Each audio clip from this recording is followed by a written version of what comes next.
Standard Missile 6 actually is a premier multi-mission missile capability. It delivers extended AAW capability, which engages air-breathing threats, cruise missile threats, as well as adding sea-based terminal capability and anti-surface warfare capability. So in one missile, it's delivering and addressing three critical missions for the U.S. Navy. From the warfighter's perspective, they've got a finite number of cells or silos where they can place the capabilities to defend the ship, to defend the fleet.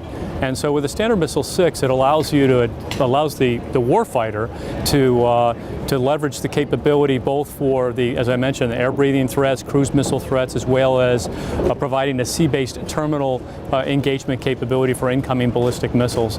So it provides much greater flexibility to the warfighter to address multi-missions, as well as provide a much greater operating capability, operating range capability. Currently, Standard Missile 6 is in service with the U.S. Navy only. There's some interest expressed from international customers. I can't get into the details of the individual customers, but it absolutely, as it gets more in-service experience with the U.S. Navy, as we work together with the U.S. government to address those international opportunities, we believe that there's tremendous opportunities for collaboration going forward with SM-6. It's a family of missiles. We've evolved from SM-1 to SM-2, adding a booster to the SM-2 missile and adding other capabilities, which we've developed as SM-6, and then also SM-3. SM-3 is part of the Standard Missile family, and what's important is that it provides layered defensive capability for ballistic missile defense. So I led off with SM-6, providing that endo-atmosphere lower tier capability, 3 missions in 1 missile. With SM-3, it adds a layer of defense in the exo-atmosphere. It actually engages the threats, the incoming ballistic missiles above the atmosphere. And it does that with what we call a kinetic warhead or a kill vehicle, and it's really hitting a bullet with a bullet. The value with an SM-3 engaging an incoming ballistic missile in space with a hit-to-kill capability, it essentially, with the kinetic energy of that engagement, completely obliterates the threat before it can even come down into the atmosphere.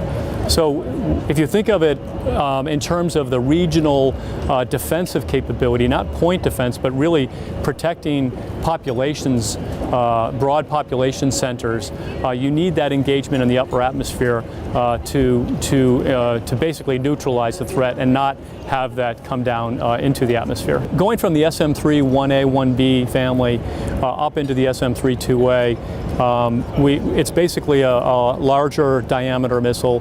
What that provides is increased range, and it also provides the engagement range to provide a much greater defended area.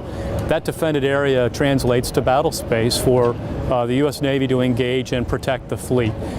In the land-based configuration, as deployed now in Aegis Ashore in Romania, and Aegis Ashore in Poland will come online in the latter part of 2018 with a Standard Missile 3 2A. That provides much greater defended area across Europe as part of the European phased adaptive approach. So what both the Standard Missile 3 and Standard Missile 6 is really a culmination and brings together the technology and the engineering talent that we have working together with our customer to develop and adapt state-of-the-art capability to address the advancing threats.